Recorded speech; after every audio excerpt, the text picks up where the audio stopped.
Today I'm going to show you how to install the 4-inch lens on your Thunderbolt laser. I'm Ashley in this chip build, so let's get into it. Now for the Thunderbolt laser, I really want to do the 40-ounce Stanley tumblers, and so in order to do that I had to get the 4-inch lens.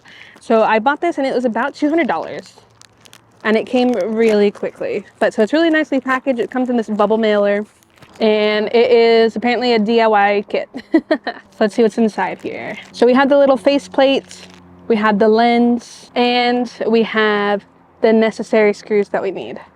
So there's no instructions on how to put it together, but I'm hoping it's pretty self-explanatory. So let's pull off the other lens and put this one on.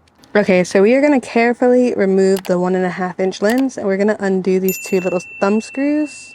And then you don't want to lose them, so just be careful.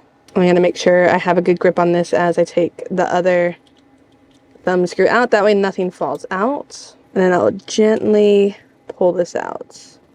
You can see we got the lens in there. You got to be really careful. Put this in a safe space.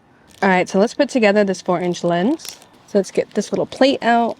So this is how it will go on the tool head, on the laser head. So there's a piece of tape here keeping it all together. And you want to be careful that you don't drop this or anything. It comes in a nice little microfiber cloth. That thing looks great. So here's the 4-inch lens, and then we're just going to screw in those two screws right there onto the side. So we're just going to use this little screwdriver here. So we're just going to screw this in. You don't want to over tighten anything because you don't want to strip anything. So I'm just going to kind of loosely get it in there before we get the second one in. And then once the second one is in, then we can tighten things up a little bit. Again, you don't want it to be so tight, you know, that it strips the threads. And then to mount this into the laser head, we will put these ones through there.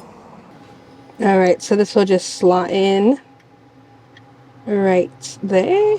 And then we can put this little thumb screw in here and then put this one over here. Again, you don't want it so tight that they strip. All right, and so that's all solid in there. And then now we can try and do these deeper tumblers. All right, you guys, and that is how you install a 4-inch lens on the Thunderbolt laser. Hey guys, thank you so much for watching this video. Hopefully this helped you. I know there's not really a whole lot of documentation, but it is out there if you search for it, and hopefully this has helped you. So let me know if you have any questions down below, and I'll do my best to get back to you. See ya.